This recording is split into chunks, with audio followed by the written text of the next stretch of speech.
So, bitbit ko na naman ang aking basket. Kasi pupunta tayo ng garden.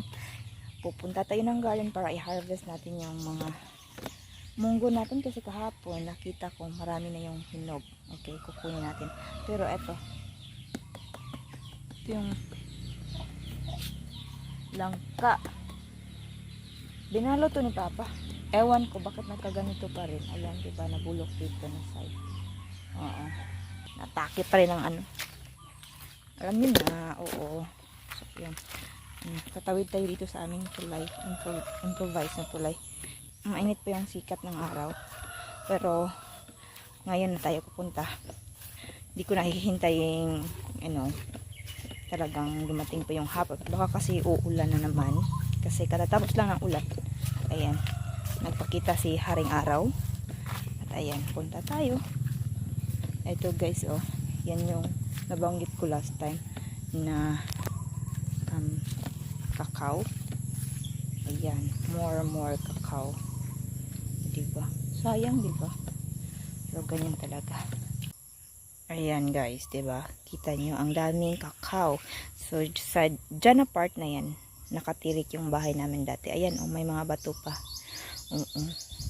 Yan yung flooring namin. Tapos ito yung front yard namin. Yung unang lanzones.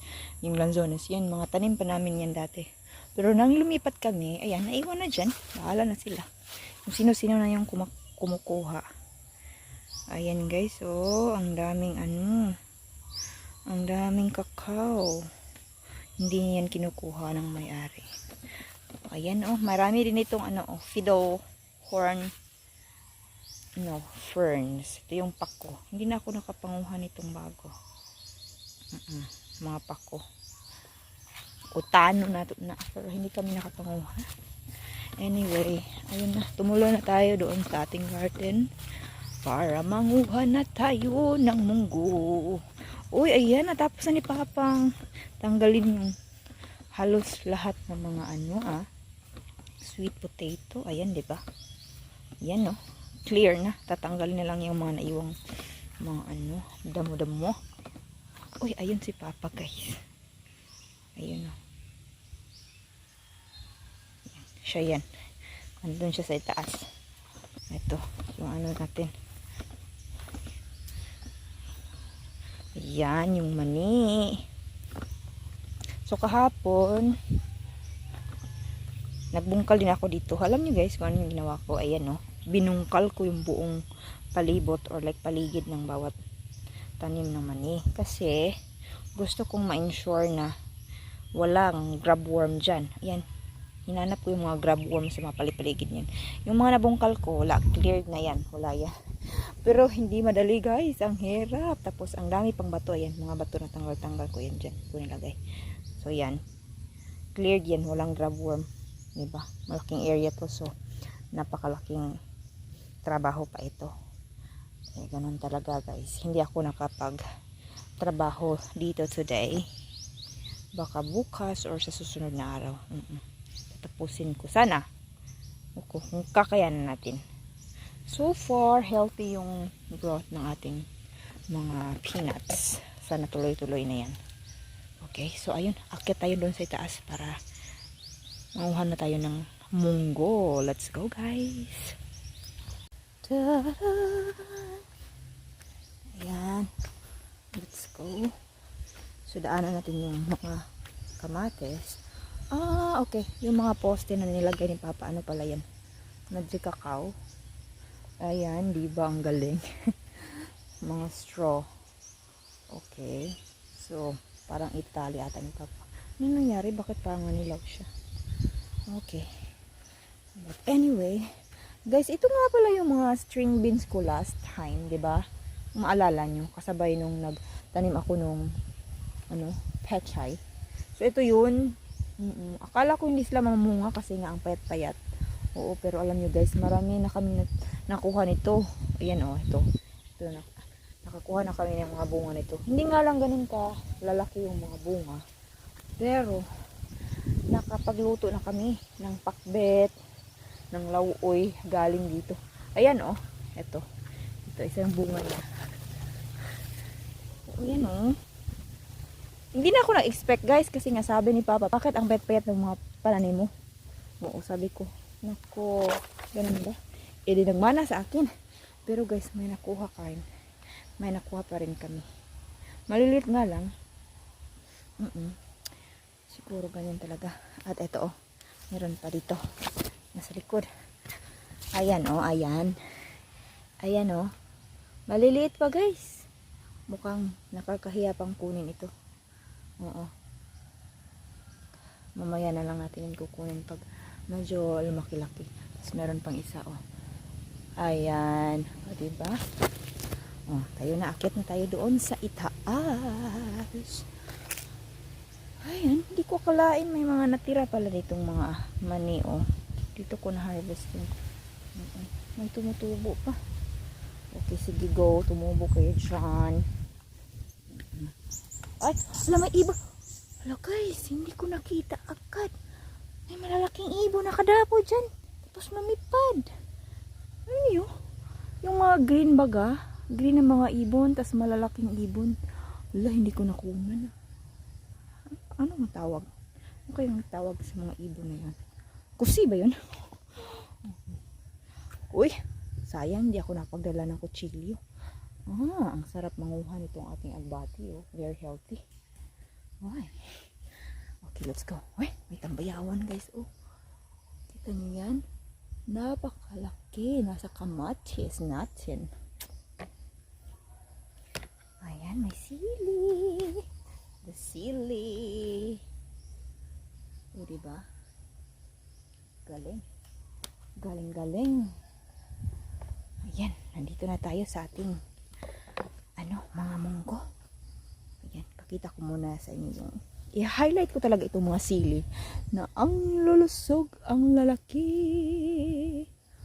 O, diba? Ang galing. Ayan. Ito na yung mga munggo natin. Manguha na tayo, guys. Diba?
At ayan, tapos na tayo mag-harvest sa ating mga munggo. At ito na yung lahat.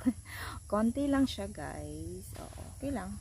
O, diba? Kahit pa paano. Ayan, yan yung pakita ko sa inyo. Yan yung basket natin. But anyway, ang gagawin natin is iipunin natin to siya. Tapos, pag ma-harvest ulit tayo, ay idadagdag natin dito. Uy! Alo! Sino yan? Sino yan? Uy! Tingning! Ano kami? Kinsa mong giukoy. Ayan si Kobe. Si Kobe.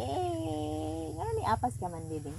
Naamoy mo ako din ni Dedeng. Ay, skalo. Uy, pwede na yung Dedeng. Say hi. Say hi. Say hi. Say hi. Ay, say hi. Ito yun. Nahuli ang aking guards. Ay, ngayon ka lang. Late ka man. Oy. Oy. Ano? Konti lang yung sweldo today. Kasi late ka na. Isa lang siya today. Bing! Tapos na ako mag-harvest ng aking munggo. Ayun na nga guys, iipunin ko to sa bahay. Ay, ito na naman yung insekto na pumapasok sa mata. Oo. Iipunin ko to sa bahay. Tapos, pagka-harvest uli natin, kasi syempre may mga bunga pang natira. So, i-harvest uli natin yun pag nangahinog na yung mga yun. Tapos, idadagdag natin dito. Tingnan natin kung gaano karami yung makukuha natin. Lahat-lahat. Okay, thank you so much for watching guys, and see you next video. Bye bye. God bless. At ayan, ito na nga mga mare, ito yung munggo na harvest natin. At ayan, tapos ko nang tanggalin yung shell. So ito na, mga buto. Oo. In fairness, hindi ko in-expect na ganito pala kadami, or like, hindi naman siya ganun karami, pero enough na to para makapagluto tayo ng, you know, isang buong lutuan kung saan makakakain yung siguro 6 to 7. O kasi mahilig kaming magluto ng munggo, tapos damihan namin ng sabaw, tapos lagyan namin ng mga alugbate, ng kahit anong mga gulay-gulay na madahon, leafy. Oo. O ayan. So perfect ito. And siguro hindi pa natin ito lulutuin. Hihintayin nating makapag-harvest tayo ulit, tapos idadagdag natin dito mga mare. Tingnan natin kung gaano ba talaga karami yung makukuha natin doon sa mga munggo na tanim ng aking kapatid. Okay? So thank you so much mga mare. Hanggang sa muli. Bye bye.